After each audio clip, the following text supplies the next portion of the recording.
What's up, guys? Maritime Spook here. Just out in the old barn here again, guys. Today ended up being a day I ended up having cut short. I couldn't get out and go to the go pick some tips today because of just some obligations in town. So I had a little bit of time this afternoon and I didn't have time to go do that. So I figured I'd shoot another video and also let you know about an awesome giveaway that's going on right now, and that is my good friend Prepper Dell, and he is having his 1,000 subscriber giveaway. So congratulations to you, Dell, on 1,000 subs. Big milestone, guys. And he's just a great fella. And he was in the military at one point, and very knowledgeable with the outdoors, and studies a lot of stuff like a lot of us do.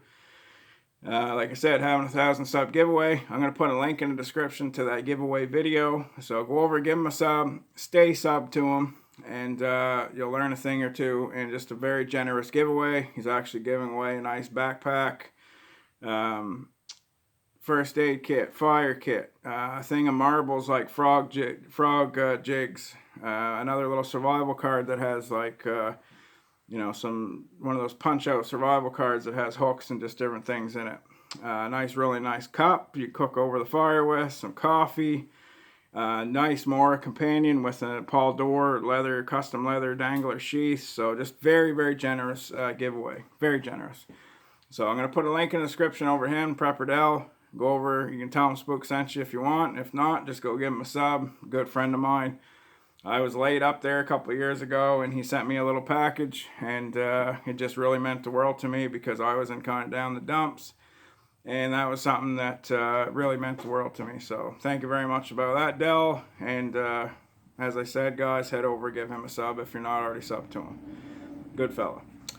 But what I want to talk about just for a brief couple minutes, guys, is one thing that I have around my neck right here, and a couple other things I have sitting here. One of them I'm going to ask you if you've ever seen it before, so we'll just go with that. But what I have around my neck is what they call a sniper veil, but I have a couple other scarves here, and there's Shemagh. One of them's a Shemagh scarf, and another is another sniper veil of a different material, and one is sort of a mystery one that I want to see if any of you guys have any idea what it is.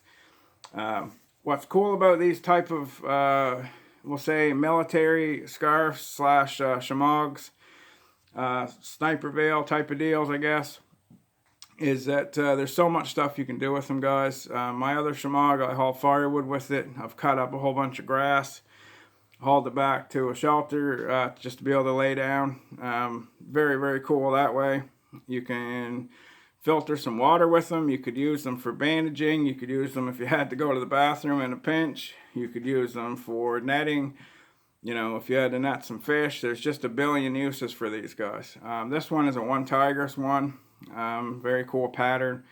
And a lot of the sniper veils were meant to go over you when you were, hiding somewhere, to break up your human, footprint, we'll say, and also to camouflage. A lot of them obviously will be camouflage or earth tone colors to blend you into your surroundings, we'll say. So, but this one's the one tigress one I got from Chris Collier. It's very elasticy and springy. Great just to wrap around your neck, guys, to keep you warm as a scarf, but also really good for the camo. But a million uses, and that one there is just one particular model that is what they're calling a mesh sniper veil. This one that I have here is the one that I've used more than any one of the other ones, and this is my 3V Gear, which is a backpack company that I've done some reviews for. That's their logo there, 3V Gear. And this is a promotional Shemagh that they sent with the backpack. I don't know if they do that with them all, but it's huge, guys, for a Shemagh, which I really like. And I've got what they call squaw wood off of the ground, which is just broken up dry wood, dead wood, and bundled it all up in this thing and just threw it over my shoulder, all bundled up. Obviously kept warm with them, wrapped them around, and then put them in my jacket to keep warm.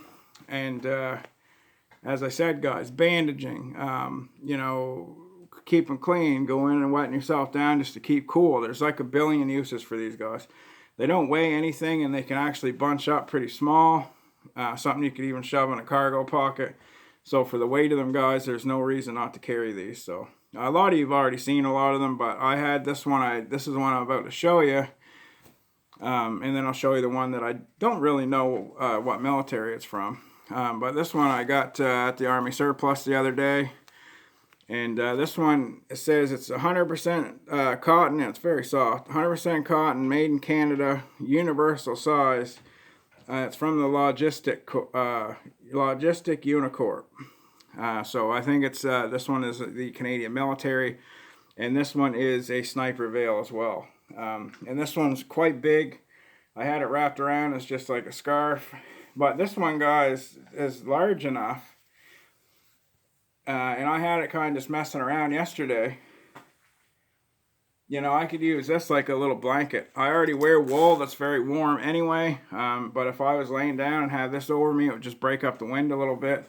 Even though it is perforated with little holes, it still keeps you rather warm. I kind of throw it over as a kerchief. And if you watch some of Dave Canterbury's videos, you'll see him mention these quite a bit. He actually come up on Facebook the other day and put a gear list of Josh Enyhart, I always spell it wrong, or say it wrong, and Sean Kelly, our two ex-military Pathfinder instructors that he has that are there. And they had a gear list, each one of them, of things that they've taken along to teach these courses. And it was just something to show you what they would take along. And in one of the gear lists, I believe, for Josh, he had a sniper veil in his, and Dave and a lot of them have advocated carrying them. For what I said, they're lightweight, and there's like a million things, as I said, you can do. Number one thing, another advocate for them is Morris Kohansky. And he actually had different ones that he got from Tom Roycroft, who was another instructor for the Air Force, who was just Mr. Survival himself, basically, as well. And he used to take parachutes and sew them up. But there's all these videos. Morris has a couple different ones on YouTube that he's talking about it. But basically, one of the claims that is really good for this way of wearing it is it keeps your jugular vein and everything warm. It also blocks off the wind from escaping out of, or the air from escaping out of your garment. So it's going to keep you warm in here. And then, like I said, guys, all the other things you can do with it. So this is a rather large one, guys, and this was only $4, which is awesome. 100% cotton, Canadian military. It doesn't stink or anything. Very nice. I got this at the Roy's Army Surplus in St. John, New Brunswick. But he had a couple different colors. But I was very happy with that, guys. And this is super warm. It's warmer than the other ones I had. So this will be the one I probably wear quite a bit in the winter. But the one I'm going to show you right here, guys, and some of you guys that, you know, I don't mean this bad in a way, but some of you guys who are older that may be watching, more wisdom anyway. So that's why I'm asking someone that may be older, may recognize this. And this is a piece of cotton material. And this also I got from the Army Surplus store, so I know it is Army Surplus. And this is very, very cool. Also all 100% cotton material. And this would be great for bandages, obviously for keeping yourself clean. And this is another one that Dave Canterbury has advocated for. Now, I've talked to Dave quite a bit. He did a video for me there a while ago. Give me a shout out. And I've talked to him off and on different times on Instagram. If you guys can't tell me what this is, I think I'm going to ask Dave. Just give him a shout out, give him a message there on Instagram and ask him. But I can't, for the life of me, figure out if this is Canadian military or if it's, you know, just an American one. But same idea, you know, same kind of scarf. Very comfortable, keeps you really warm. Very large for putting firewood and stuff like that. You know, wrapping up firewood if you had to. But got a hair in my thing. That's the problem having a beard, guys. But very, very cool piece of kit. That was just something to think about, guys. And if anything, even if this isn't anything new to you, it might have been something you weren't thinking about, and that could be good enough. Just something you didn't think about and say, hey, I am going to grab one of those scarves or a sniper veil or a Shemagh and throw it in the pack, guys. I've got these in all my packs. These are a few that circulate, but I have a couple that stationary, just stay right there. And they're also a great gift, guys. Some people might think they look silly. I had more compliments of people wearing these Shemagh scarves, guys, and want to know about them and want to buy them right off of me, off my neck, because they look so cool. So anyway, guys, Spook signing out. Link in the description. Head over to Dells. He's a good buddy of mine, and he's just I'm very, very proud of him for getting 1,000 subs. And head over there, give him a sub, enter that really generous giveaway. But if you have a chance and you don't have one of these guys, pick one up. You can get them pretty cheap at Army Surplus, and they're a heck of a piece of kit. So stay safe, guys. Spook signing out.